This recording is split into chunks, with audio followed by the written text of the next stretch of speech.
여러분, 요즘 길거리 걸어 다니다 보면 눈이 좀 필요하지 않으세요? 고개만 돌리면 온통 알록달록한 천조각들이 사방을 돋고 있잖아요.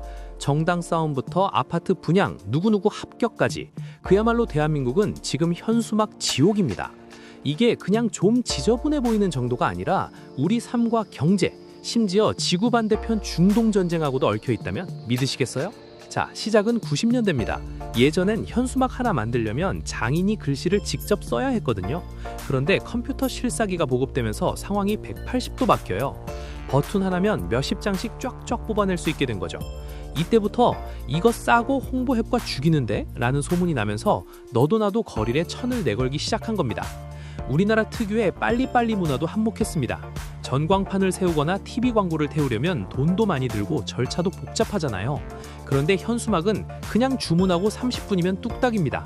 당장 내일 아침 출근길에 사람들에게 내 이름을 알리고 싶을 때 이보다 가성비 좋은 무기가 없는 거예요. 이게 단순 광고를 넘어 감정 표출의 수단이 됩니다. 불륜 폭로 현수막부터 빚 갚으라는 개인적인 경고까지 등장했죠. 온라인 커뮤니티에 올리는 것보다 내 집 앞 전신주에 걸어버리는 게 훨씬 직관적이라고 느끼는 분들이 많은 거예요. 너 망신 좀 당해봐라 라는 일종의 오프라인 적용 문화가 자리 잡은 겁니다. 근데 진짜 난리가 난 건 2022년부터예요.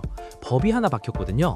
정당 현수막은 지자체 허가나 신고 없이도 아무데나 막 걸 수 있게 길을 열어준 겁니다.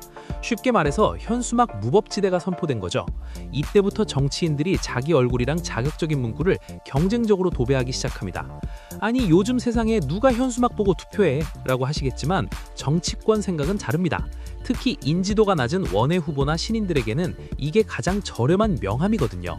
SNS 광고는 타겟이 좁지만 사거리 현수막은 남녀노소 누구나 보게 되잖아요. 그러니까 일단 걸고 보는 겁니다.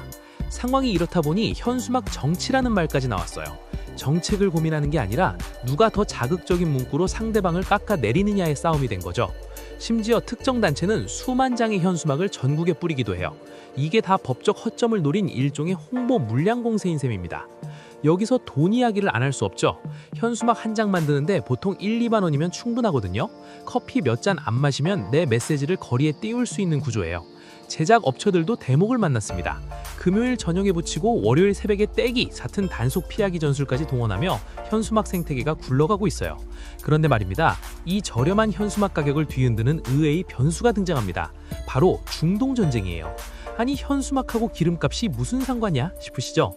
사실 현수막의 주 원료는 석유에서 뽑아낸 나프타라는 성분이거든요. 그러니까 중동이 시끄러워져서 기름값이 오르면 현수막 원단 가격도 덩달아 뜁니다.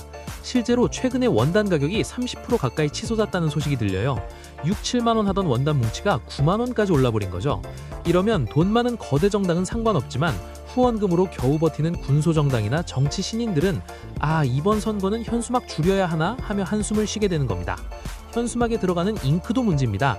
이것도 다 석유화학 성분이거든요. 결국 우리가 거리에 보는 저 천조각들이 사실은 석유 덩어리라고 봐도 무방해요. 국제 유가가 요동칠 때마다 우리 동네 사거리 풍경의 제작 단가도 같이 요동치고 있는 겁니다. 기가 막힌 건 정치권은 환경을 지키자고 목소리를 높이면서 정작 현수막 쓰레기는 엄청나게 배출하고 있다는 거예요. 선거 한 번 치르면 발생하는 폐현수막 무게만 1000톤이 넘습니다. 이걸 다 태우면 온실가스랑 발암물질이 쏟아져 나오는데 이게 다 어디로 가겠어요? 결국 우리 호흡기로 들어오는 거죠. 그러면 재활용하면 되잖아 라고 하시겠지만 그게 말처럼 쉽지 않습니다. 현수막 재활용률은 고작 30%도 안 돼요. 대부분은 소각하거나 땅에 묻습니다. 플라스틱 소재라 썩는 데만 50년이 걸려요. 50년 뒤에도 우리가 2026년에 싸웠던 정치 문구가 땅 속에 남아있을지도 모른다는 뜻이죠. 대안으로 잘 썩는 친환경 현수막도 있긴 합니다. 그런데 가격이 일반 현수막보다 두세 배는 비싸요. 한 푼이 아쉬운 정치인들이나 영세 상인들이 굳이 비싼 돈 들여서 친환경을 쓸까요? 법으로 강제하지 않는 이상 거리는 여전히 썩지 않는 플라스틱 천으로 가득할 수밖에 없는 구조입니다. 이제 시민들은 지쳤습니다. 우리 농민 죽인다, 누구누구 처단하라 같은 과격한 문구가 아이들 학원과 앞까지 도배되어 있잖아요. 가짜뉴스와 혐오 표현이 섞인 현수막을 보며 아이들이 물어볼 때마다 부모님들은 난감하기 짝이 없습니다. 이게 표현의 자유인지 시각적 공해인지 헷갈릴 지경이에요. 물론 반론도 있습니다. 온라인 소통에 서툰 어르신들에게는 현수막이 가장 효과적인 정보 전달 매체다라는 주장이죠. 또 공적인 논의의 장이 부족한 한국 사회에서 현수막은 힘없는 소수가 목소리를 낼 수 있는 마지막 보루라는 의견도 무시할 수 없습니다. 그래서 정부도 규제를 시작하긴 했어요. 동네마다 정당 현수막 개수 제한하고 어린이 보호구역에는 못 걸게 했죠. 근데 결과는 여전히 난장판입니다. 큰 길가에 못 거니까 골목 안쪽으로 기어 들어가고 정당 명의가 안 되면 단체 명의를 빌려서라도 꾸역꾸역 내거는 식이죠. 여기서 우리가 생각해볼 지점이 있어요. 우리가 현수막에 집착하는 것을 전문가들은 집단주의와 연결짓기도 합니다. 우리 조직이 살아있다는 걸 눈에 보이는 물리적 형태로 가시하려는 심리가 있다는 거죠. 우리 단체가 이만큼 힘이 있다는 걸 증명하기 위해 거리를 점령하는 겁니다. 외국인들 한국 여행 오면 깜짝 놀라는 게 바로 이 현수막이래요. 선진국일수록 도시 경관 관리가 엄격해서 이런 식으로 천을 아무데나 거는 걸 상상하기 힘들거든요. 우리는 익숙해서 몰랐지만 사실 이건 개발도상국형 광고 문화의 잔여라는 따끔한 지적도 나옵니다. 이제는 디지털 선거로 넘어가야 한다는 목소리가 커지고 있습니다. 종이 공보물이나 현수막 대신 스마트폰으로 홍보하자는 거죠. 하지만 이것도 디지털 격차 때문에 쉽지 않아요. 누군가에겐 편리한 기술이 누군가에겐 정보 소외가 될 수 있으니까요. 만약 유가 상승이 지속돼서 현수막 가격이 계속 오른다면 역설적으로 강제 청정 선거가 이루어질지도 모릅니다. 돈 없는 정당은 디지털로 강제 이전하게 될 테니까요. 경제적 압박이 오히려 지저분한 거리 풍경을 바꾸는 동력이 될 수 있다는 게 참 아이러니하죠. 우리의 일상도 바뀌어야 합니다.